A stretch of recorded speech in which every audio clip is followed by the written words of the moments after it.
Okay, are you guys ready for part 2 of Suzi Brantley? She's one of my doula clients. If you haven't listened to part 1, then I want you to rewind. Suzi is single by choice and chose to be a single mom through fertility treatments. It's a fascinating story. Start with part 1, and here in part 2, we get into her birth story. Let's get to it.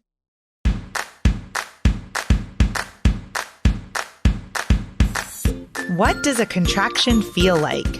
How do I know if I'm in labor? And what does the day of labor look like? Wait, is this normal? Hey, I'm Heidi. My best friends call me Hides. I'm a certified birth doula, host of this podcast, and author of Birth Story, an interactive pregnancy guidebook. I have supported hundreds of women through their labor and deliveries, and I believe every one of them and you deserves a microphone and a stage. So here we are. Listen each week to get answers to these tough questions. Birth Story, where we talk about pregnancy, labor, deliveries, where we tell our stories and share our feelings. And of course, chat about our favorite baby products and motherhood. And because I'm passionate about birth outcomes, you will hear from some of the top experts in labor and delivery. Whether you are pregnant, trying desperately to get pregnant, or you just love a good birth story, I hope you will stick around and be part of this birth story family. Hey guys, today's episode is brought to you by Stork Exchange. I am so thankful for Sindel and Ben for sponsoring this episode. And if you haven't heard their birth story, rewind. Go back and listen to it. My kindergartners came home and they were literally talking to me this week about recycling, upcycling, the environment. And we had a real conversation about baby carriers when we went to Target to pick up a birthday present for one of their friends that was turning 6.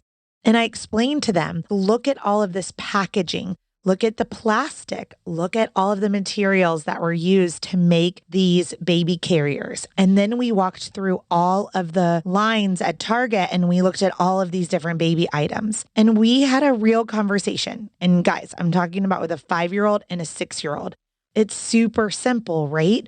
We want to reduce our impact on not only our wallets, but the earth. We want to reduce our footprint on the earth. We are pregnant, we are adopting, we are becoming parents through fostering, and we need baby items.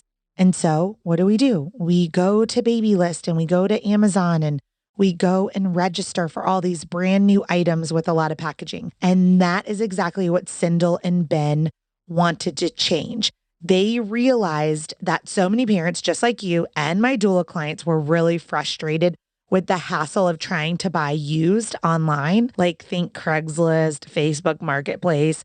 You're driving to some shady area. You have no idea if it's in good condition or not. So that's where they created Stork Exchange.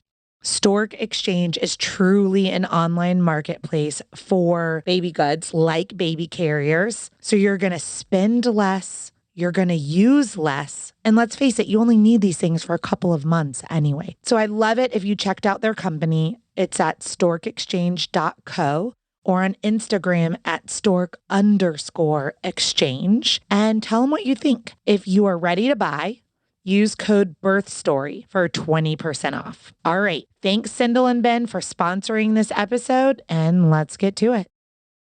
Okay, so how did your pregnancy go? I had an amazing pregnancy.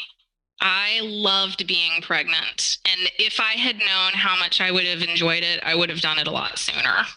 Really? I knew this would be my only pregnancy. And so I wanted to enjoy every minute and do all the things. I took hypnobirthing and I did all the classes at the hospital.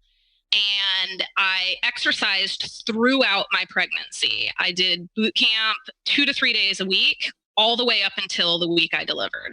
I specifically remember seeing a check-in for 100 check-ins? 100. 100 people.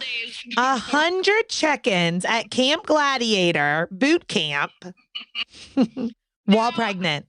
I couldn't do the burpees. But the cool thing is about Camp Gladiator is they have success options. And so you can modify a lot of it. Heidi, I don't know if you know this, but your clients refer to you as the CrossFit doula. CrossFit doula. Yes, which is hysterical. If you see me, who's not a runner or a soccer player anymore, I'm a little fluffy these days. But yes. Part of my training was because I fully expected you to make me do 1,000 squats in the middle of labor. And I needed to have the muscles to do that. Which I would have done if things worked out differently, but. So I felt like I was really fit when it was time for the marathon that labor is. How much weight did you gain? About 40 pounds. Perfect. You looked really good, really strong, and super healthy. I felt great. I mean, really the only complaint I had was heartburn. I had really bad heartburn starting in the second trimester, and I had to sleep sitting up. And, you know, I tried taking Prilosec and then Zantac, and then they said Zantac causes cancer, and, you know, I modified my diet. But the good thing is, as soon as you deliver, the heartburn goes away. This is a good thing. Mm-hmm.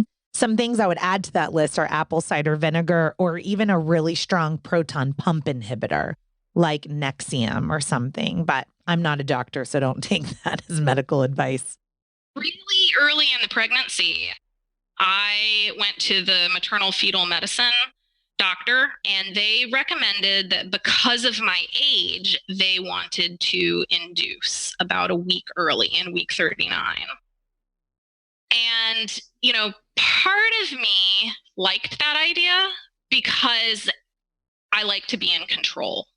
And this way, we would control when I go into labor. And I wouldn't have to worry about me being at home alone at 2:00 in the morning and needing somebody to give me a ride to the hospital.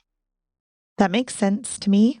Now, another part of me did not want to be induced because I knew that that could make for a long labor, and it could come on intense, and it could take days if my body wasn't ready. And Heidi, that was one of the things you really wanted to make sure I understood, is that it could take a while. Yeah, that's one of the hardest parts about my job is balancing what feels like safety and control. And this is coming from someone who elected their induction, you know, at 40 weeks for the same reasons, so that I could control and monitor and progress my labor on my terms. So having a deep understanding for what that feels like to want, and then also the experience of knowing what a thick closed cervix looks like at 39 weeks. And when we try to throw everything at it and it doesn't respond, and we're on day 3, 4, 5 of an induction. So it's very difficult for me to balance those two realities. And I felt at 39 weeks, I really felt like I could keep going. I wasn't, you know, I hear about women that are like, oh my God, when is this baby going to come? I'm huge. I'm so uncomfortable. And I did not feel that way. I felt good. I didn't even think I was that big. But now when I look at pictures of myself, I'm like, oh yeah, I was big. I thought you looked so cute. I didn't think you were that big. I thought you looked really cute.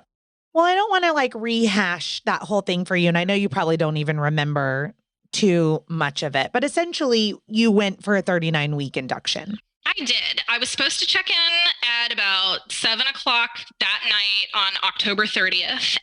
And they called the 29th. They called and said, we don't have any beds available. We'll call you, you know, when one's ready. And I talked to you about it, and you said, tell them not to call after 9 p.m. You want to get a good night's sleep. I was like, turn your phone off. Turn your phone off. And so I told them, don't call me. And they didn't. And then they called the next morning around 10 and said, okay, we'll be ready for you at noon.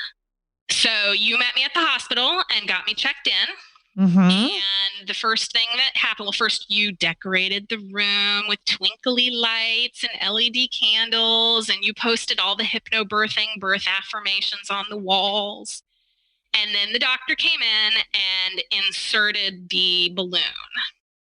And that hurt like hell. And Heidi, you held my hand and you were so good. And afterwards you said, Suzi, that was amazing. You didn't squeeze my hand at all.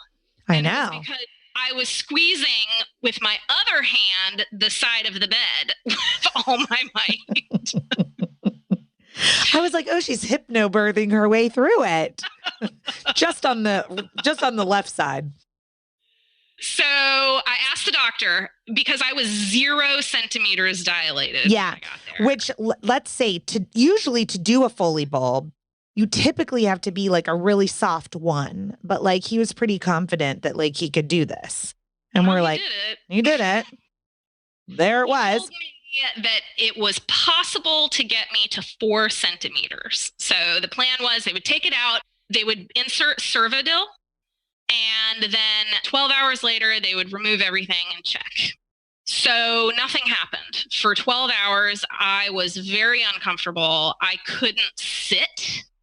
All I could do was lay. That was the only position that I could really be in. I listened to my hypnobirthing. I took a nap. I started an audiobook. I sent my mother home because nothing was happening. And I was like, Mom, we're not having a baby. Go home.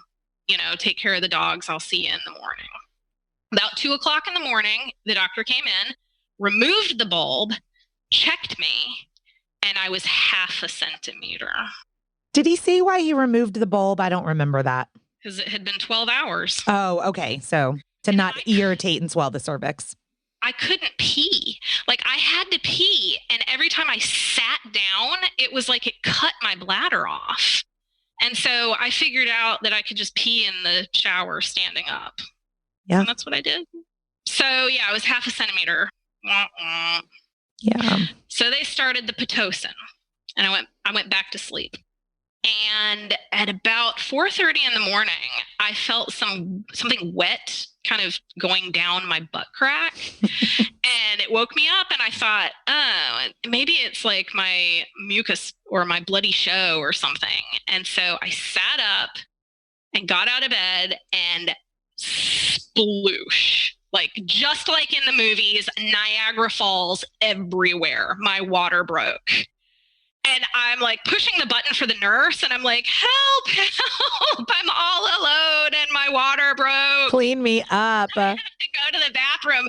And I swear it probably was only 5 minutes, but it felt like 20 before a nurse showed up. And I'm just standing there in a puddle.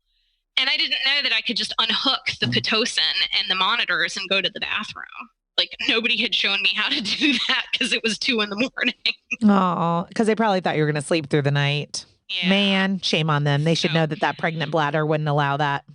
As soon as my water broke, the contractions started and they were intense. Because you were being augmented with Pitocin. So you're getting natural labor surges and then compounded with the strength of the Pitocin. So immediately you're getting bombarded. Like active labor, not like a slow ramp up. Yeah. And I'm all alone. Yeah. And I'm like, okay, we'll put the hypnobirthing on and we'll sit on the ball and we'll do different things all alone. And I didn't want to call anybody like you or the backup doula because it was 4:30 in the morning and I didn't want to wake. It's really funny, the things that go through your head. Because I didn't want to bother anybody, even though I had paid. Doesn't make any sense, Suzi Brantley, but I hear you. Because you're not the first person that's done this to me or said this to me. I'm going to call out Brooke Kraft. She was just on the podcast. She was in March. She didn't even call me until she was like in the hospital asking for her epidural. And I'm like, I finally get her on the phone. I'm like, girl, do not get that epidural. Like, let me get there and give me a chance to do the job that you paid me to do, And I get there and she's like, 7 or 8 centimeters dilated in transition. And I'm like, right. And I'm like, why didn't you call me? And she's like, well, I didn't want to bother you. Yeah. Bless your sweetheart. Okay. So now it is Halloween. It's October 31st. I've been in labor for a couple hours. It's morning. And I contacted Colin, who was your backup doula, and I told her it was time to come in. What was wrong was this when my kids had chickenpox? Yes, chickenpox, strep throat. You thought... Was I sick too? You were, which is why we had arranged for Colin. But then I think that you realized you weren't contagious and you could come. So I had two doulas. Two doulas. Okay. I'm kind of like remembering, I was like, I know this is like Halloween last year is like around when my kids got chicken pox. Yes. For everyone, no, I didn't vaccinate them. Get over it. So they naturally got chicken pox. So I was trying to remember like, what went down. But then I was sick, but I already had chicken pox. So that wasn't it, I guess. Can't remember. Colin and I came in costume. Yes, you guys were dressed as unicorns, which is so appropriate because my baby's nursery theme is unicorns. And the reason is because I am a 4th generation Charlottean, which makes me a unicorn. And now she is a 5th generation Charlottean. Wow, I love it. So we picked the perfect costumes. Did you already have an epidural when we got there? I don't remember. This is when Blackout Suzi takes over. I think you already had an epidural. I'm pretty sure I waited until Colin arrived, and then I told her, I can't do this. I'm like half a centimeter dilated, and I know that this is going to be hours and hours and hours and hours, and I just don't think I can do it. All my memories are coming back. Colin got there soon after all of this water breaking thing went on. And she was with you through your epidural. And then I came to visit you guys because I had already handed the birth off to Colin because everyone was sick. So I was going to then go to your birth, but then I had already given it to Colin and I didn't want to make anything more confusing. So I just came to visit you. You came to visit and you brought an intern with you. And I knew you were going to do that. And I was super excited because you guys were going to get to practice things on me. But by the time you showed up, I was stuck in bed with an epidural and I felt so bad because I was like, you can't do things. She learned plenty.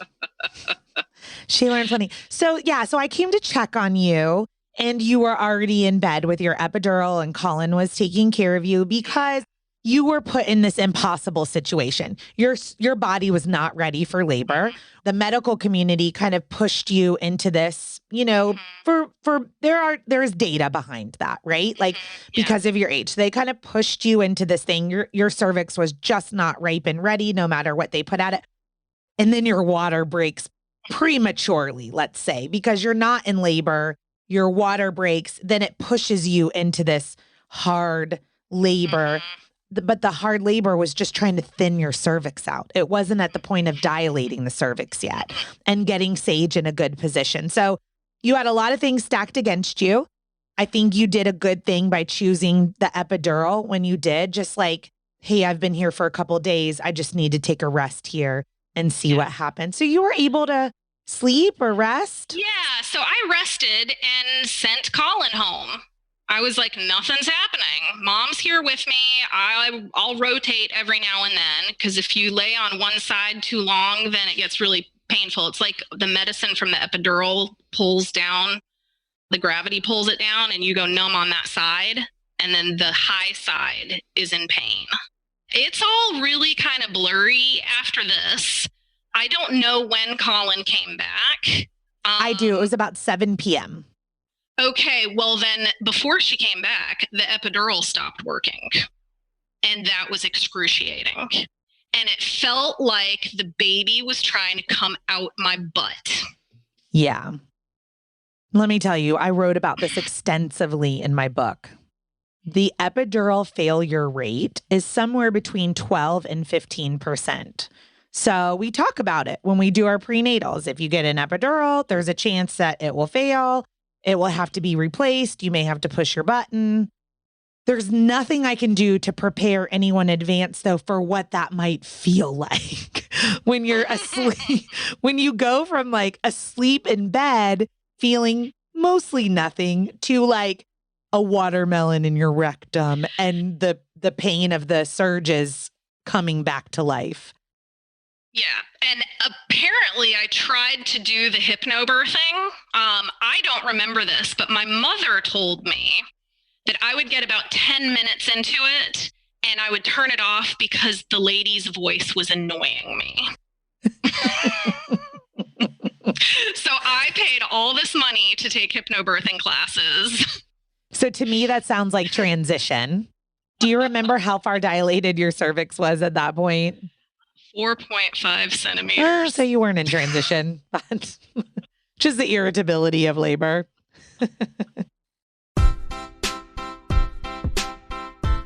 Mid-roll. Just wanted to take a quick little break and remind you of a couple things. One, if you are looking for reducing that impact on the environment, saving money for these baby items that you're only going to use a few times, make sure to use code BIRTHSTORY when you visit storkexchange.co so that Sindel and Ben will give you 20% off of your order. You can also follow them on Instagram at stork_exchange. And while we're talking about Instagram, don't forget to push pause and please follow me on Instagram at Birth Story Podcast. All right, let's get back to this incredible birth story.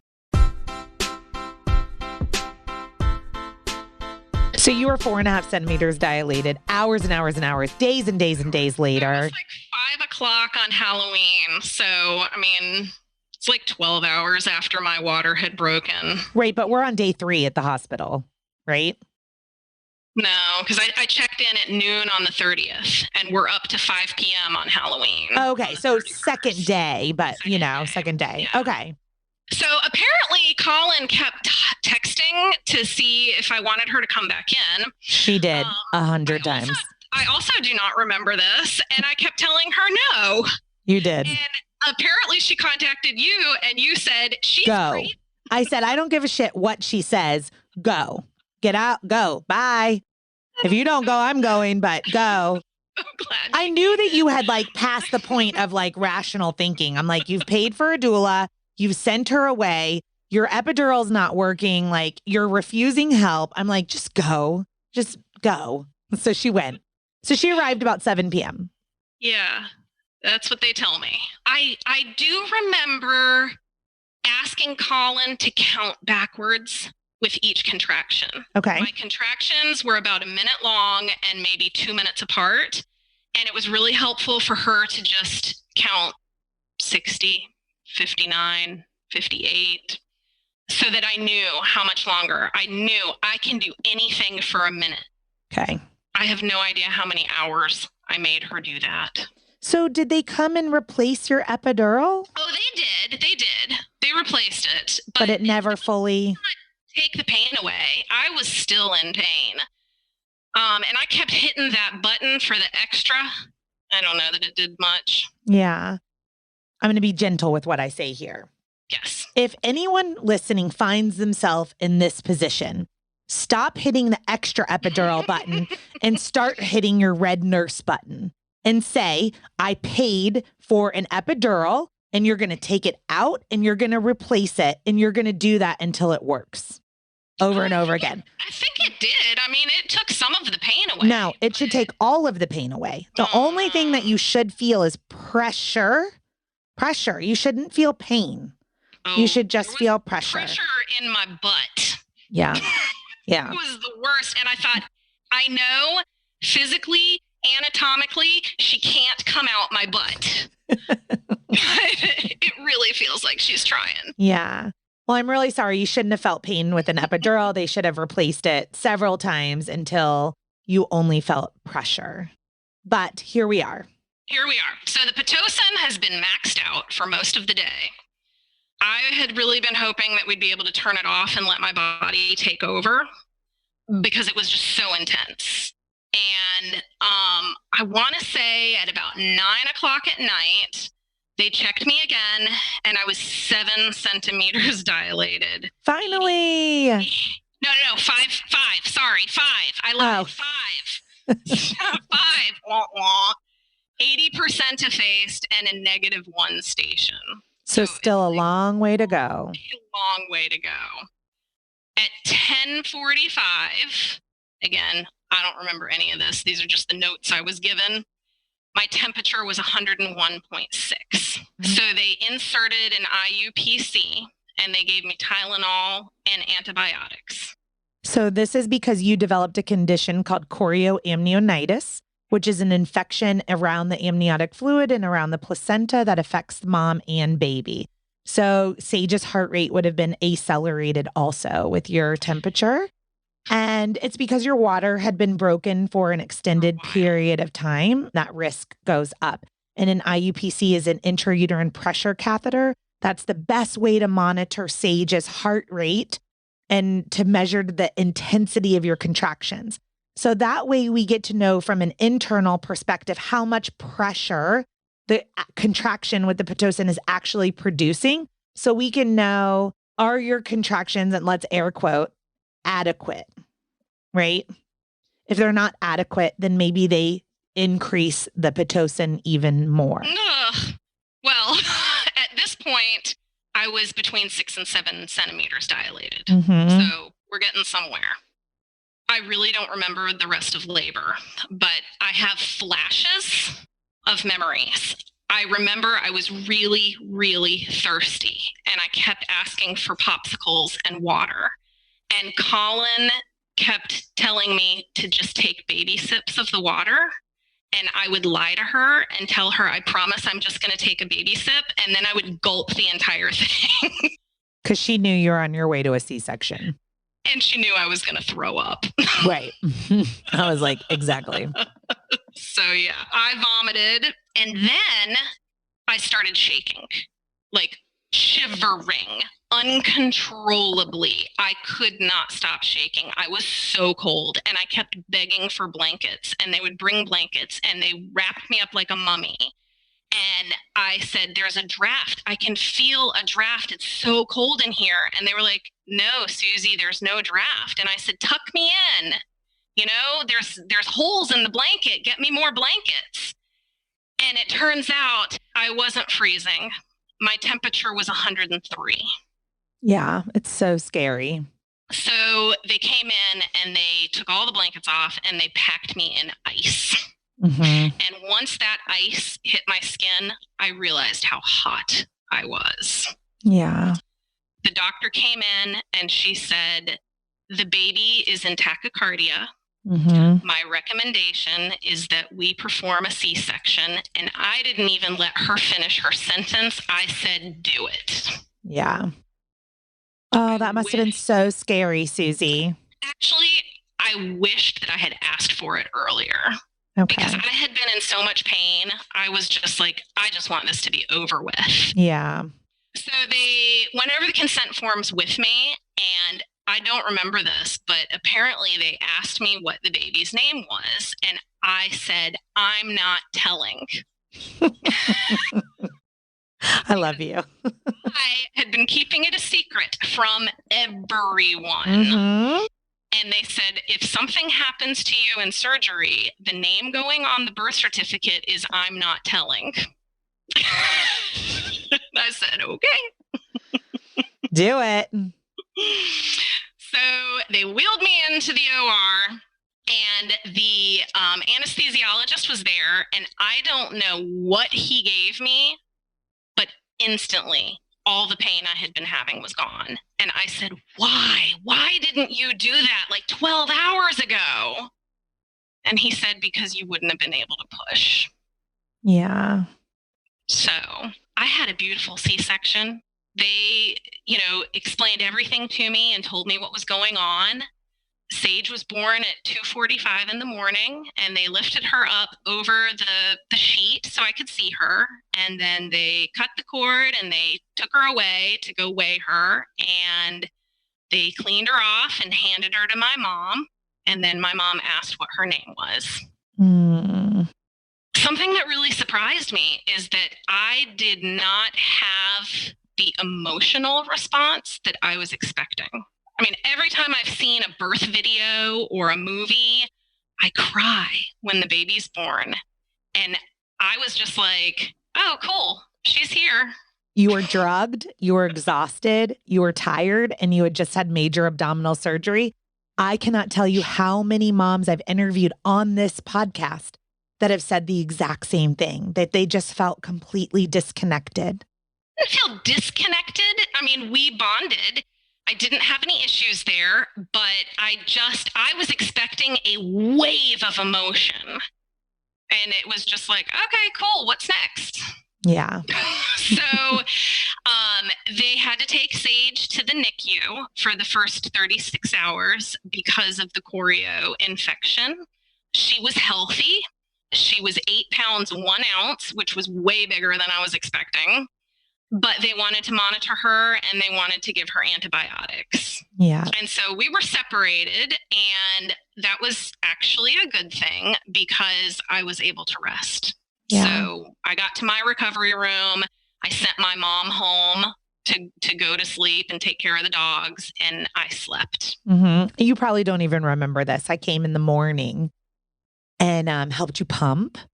And you were totally out of it on drugs. I was like, she's never going to remember that I was here. So I don't even know if you remember that I was there, but I came in the morning right after your C-section and I helped you pump. I don't remember you helping me pump though. I went and got you a pumping bra. If you have that, that was a gift from me. Yeah, that's right. And, but you were completely out of it on drugs. And I was like, she's never going to remember my presence here, but you looked like you were doing okay. You know, I was worried about how you were, but you looked like you were doing okay. I was starving in the morning, though. I was so glad when they let me eat. So let's talk about going home, not planning for a cesarean section, actually the opposite, doing hypnobirthing. And you're a single mom, but you had help from your mother, which is such an incredible blessing. But you were such a great teacher, Suzi.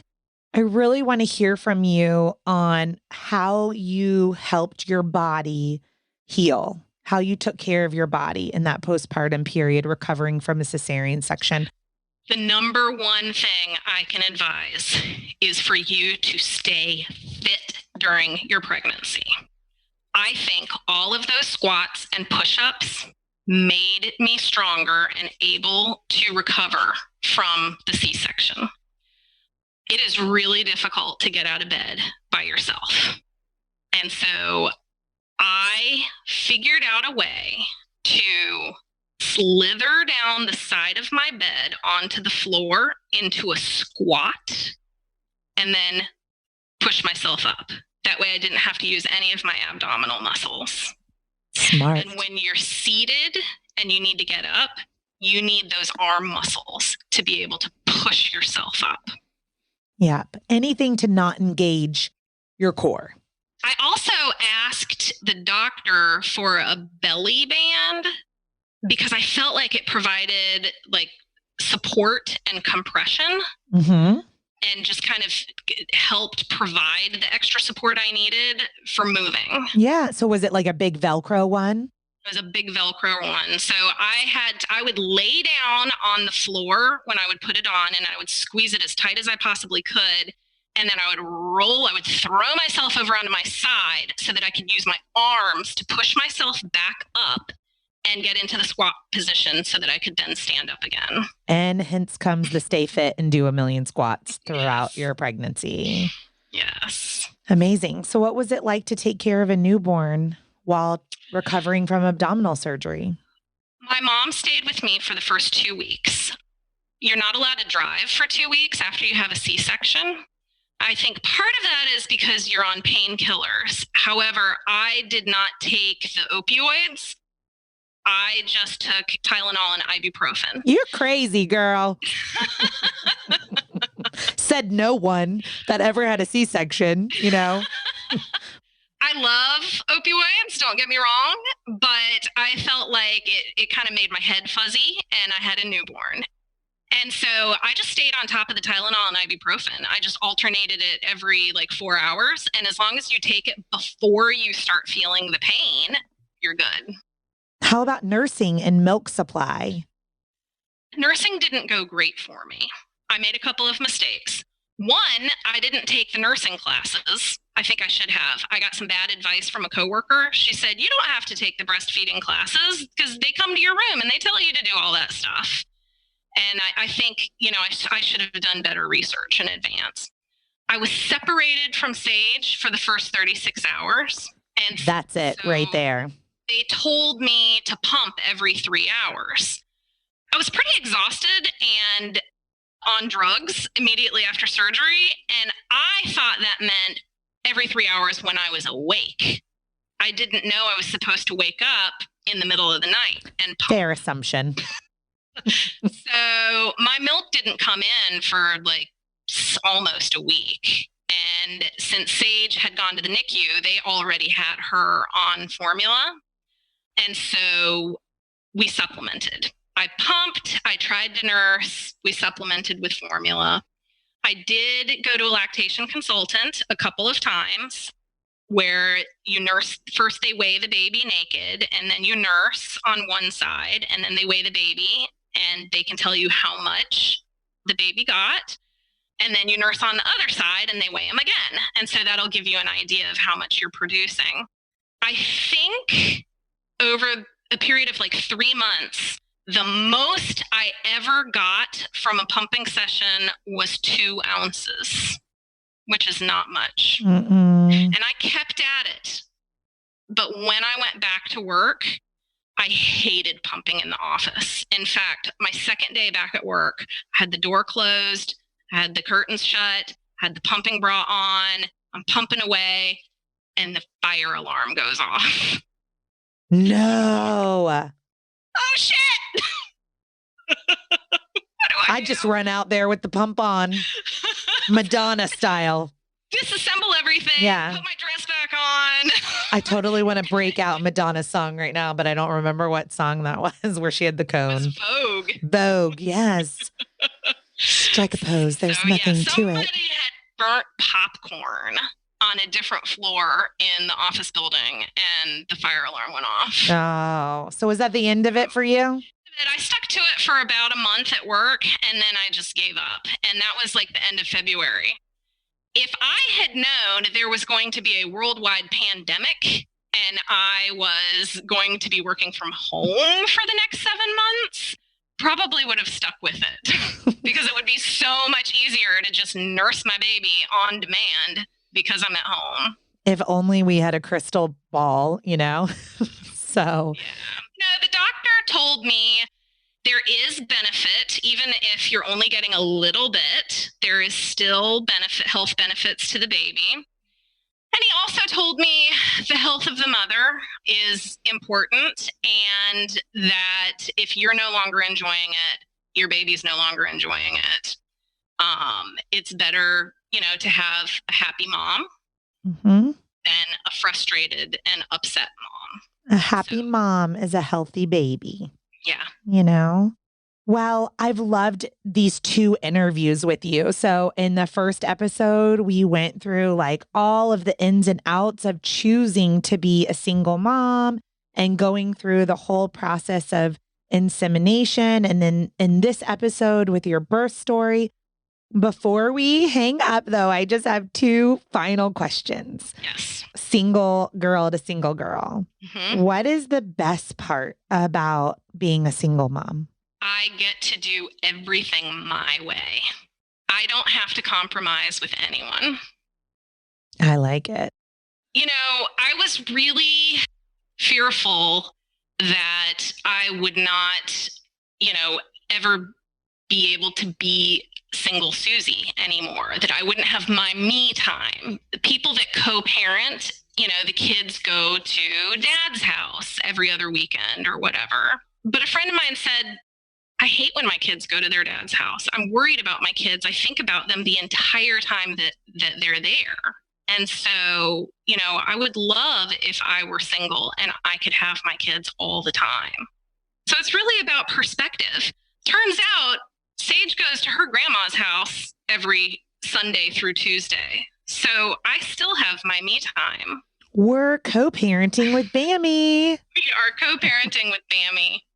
It is. I am one of those single women whose kids go to their other parents' house. And I am very sad when they are gone. They're gone tonight. And I'm really sad. So I wish I could parent them 100% of their life. So there's definitely some good benefits. I will never forget my husband saying to me, well, Heidi, there's your way and then there's my way, and they're both right ways. And I remember being like, no, like, this is how you change a diaper, actually. You know what I mean? So you don't ever have to have those kinds of dramatic discussions.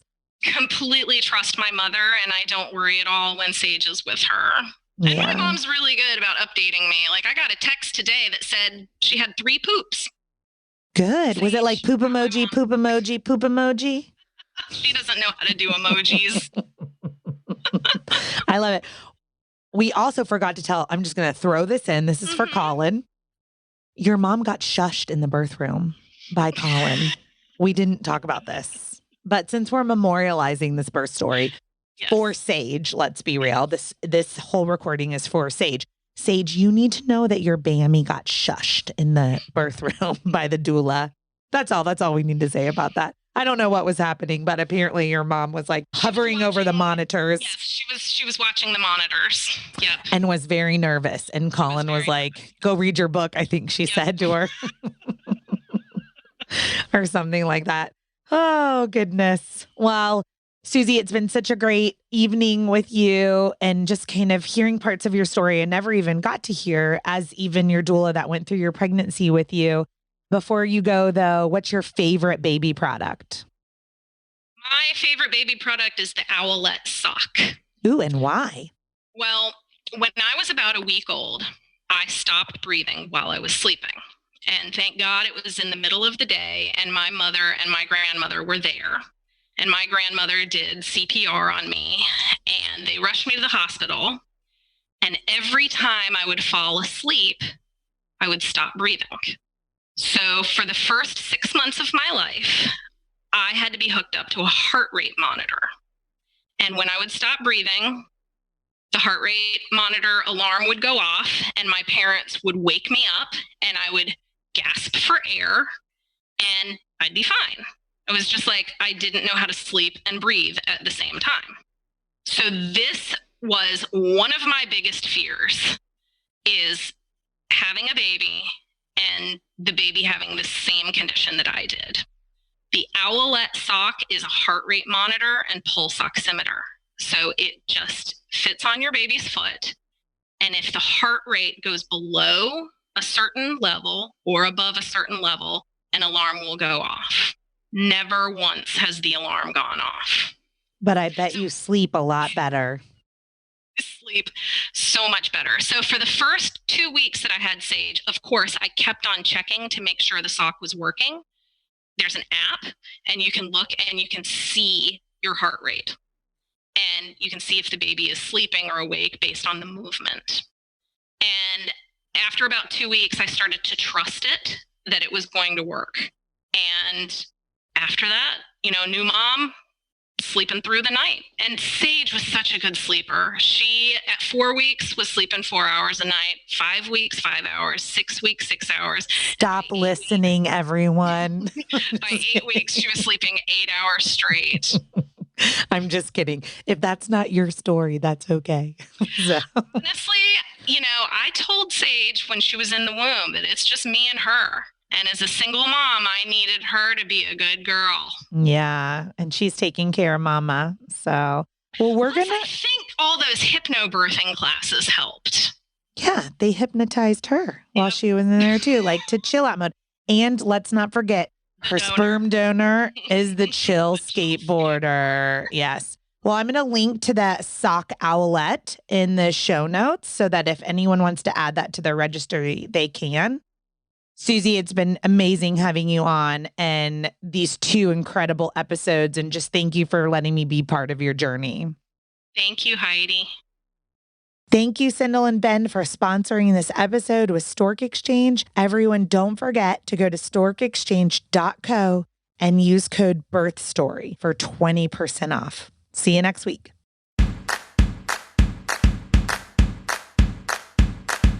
Thank you for listening to Birth Story. My goal is you will walk away from each episode with a clear picture of how labor and delivery might go, and that you will feel empowered by the end of your pregnancy to speak up, plan and prepare for the birth you want. No matter